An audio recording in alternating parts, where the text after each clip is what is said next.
لو عايز تسافر وانت لسه بتدرس، اتخرجت خلاص مش معاك فلوس او معاك فلوس بس عايز توفرها، يبقى الحل هو التطوع. ففي الفيديو ده هقول لكم ازاي تقدروا تستخدموا ابلكيشن وورلد باكرز من اول ما تنزلوه لحد ما تتقبلوا ان شاء الله في التطوع، وكمان كل الورق اللي انتم محتاجينه عشان تتقبلوا. في حاجه كومن ما بين المنح والتطوع، ان الاثنين ممكن تتقبلوا او تترفضوا فيهم. فازاي اتاكد ان انا هتقبل ان شاء الله في التطوع ده؟ بعد ما حسنت البروفايل بتاعي. هاتوا كوبايه الشاي وتعالوا اسمعوا معايا. انا اوريدي مسجله ودافعه في البرنامج، وقلت لكم كل تفاصيل الدفع في الفيديو ازاي تقدروا تتطوعوا، بس انا عايزه اوريكم من اول ما تنزلوا الابلكيشن، فهنستعين بصديق. دلوقتي احنا هنبدا من الاول خالص. كل اللي عملته ان انا نزلت الابلكيشن وهندخل عليه. اول صفحه هتجيلكم للتسجيل، بعد كده هيبدا يسال عن بياناتكم عشان يختار نوع التطوع اللي ممكن يكون مناسب ليكم. واحده من اهم ميزات الابلكيشن بالنسبه لي ان انتوا تقدروا تاخدوا معاكم حد من عيلتكم او صحابكم، وده كمان هيحل المشكله لو انتوا مش بتحبوا تسافروا لوحدكم. كمان في انواع كتيره قوي للتطوع، زي ان انت تتطوع للزراعه، تدريس لغه، تصوير، تسويق، رسم، وحاجات تانية كتير. ومن هنا تبقوا جاهزين تسافروا اغلب بلاد العالم باقل تكلفه، تتعرفوا على ناس وتقووا السي في. فدلوقتي ازاي اقدر اعمل بروفايل قوي ما يترفضش؟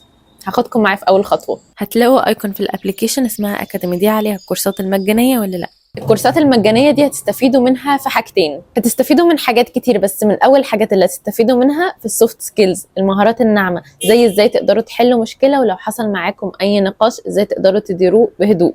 وتاني حاجه ودي اللي احنا بنتكلم عليها في النقطه دي، انها مؤشر حلو جدا على البروفايل بتاعكم، بيوري اللي قدامكم ان انتوا فعلا مهتمين ان انتوا تتعلموا، وكمان بيدي للي قدامكم نبذه عنكم. لما يشوف الكورسات اللي انتوا واخدينها بيعرف يقرا دماغكم شويه، وده بيبقى احسن لان انتوا تتقبلوا. هشرح لكم. لو انت اغلب الكورسات اللي انت واخدها ليها علاقه بالاجتماعيات، زي ازاي تقدر تحل مشكله، ازاي تقدر تتعرف على الناس بسهوله، ازاي تتعلم لغه بسهوله، اللي قدامك هيعرف ان انت شخص اجتماعي او بتحاول تكون اجتماعي، فبكده هتكون مؤهل اكتر للتطوع اللي ليه علاقه بالتعامل مع الناس والاجتماعيات. لو انت اغلب الكورسات اللي عندك ليها علاقه باللغات، ده معناها ان انت مؤهل اكتر لان انت تتعلم لغه مثلا، او ان انت تتطوع في هوستل في جنسيات كتيره. وكمان ما تنسوش تدخلوا عندي على الشانل وتشوفوا شكل يوم التطوع بيبقى عامل ازاي، وشكل الشغل والتعامل مع الناس والمطار وكل ده هتلاقوه في بلاي ليست التطوع في اندونيسيا. ولو جيتوا تختاروا رحله عشان تشوفوا تفاصيل التقديم بتبقى عامله ازاي، هتلاقوا في صفحه كامله من الاسئله، زي انتوا عندكم حساسيه ولا لا، عندكم مشكله انكم تشاركوا اوضتكم مع حد تاني وتقدروا تطبخوا مثلا في وقت، هل انتوا عندكم اصلا المهارات اللي مطلوبه للبوزيشن ده. الاسئله بتختلف من رحله للتانيه، بس في الاخر هو بيبقى عايز يشوف انت مناسب للدور ده ولا لا.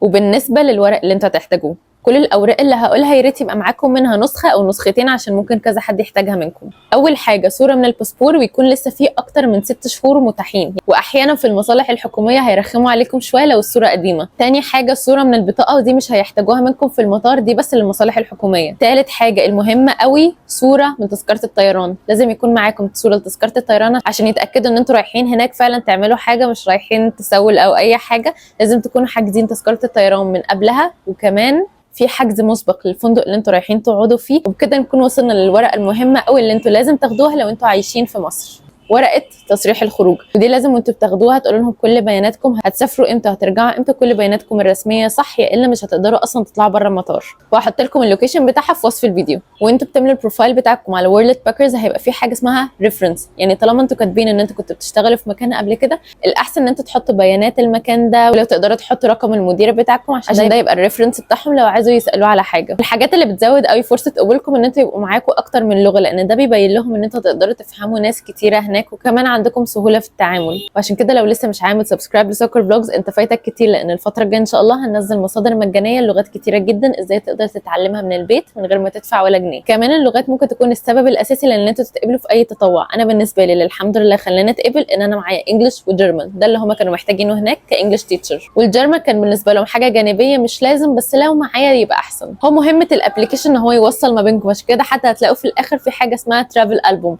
ترافل البوم يعني انتوا بتحطوا الصور اللي انتوا بتحبوا تصوروها، عشان التطوع اللي انتم مقدمين عليه يكونوا عارفين انتوا بتحبوا ايه وبتحبوا تتفرجوا على ايه. انا بالنسبه لي من الصور اللي انا كنت منزلاها عرفوا ان انا بحب الميه والجبال، لان انا بروح هايك كتير وبحب اروح اعوم. كده الفيديو يكون خلص. اتمنى ان هو يكون فعلا فاتكم وفعلا حمسكم لان انتوا تتطوعوا. لو عندكم اي اسئله اكتبوا لي في الكومنتس.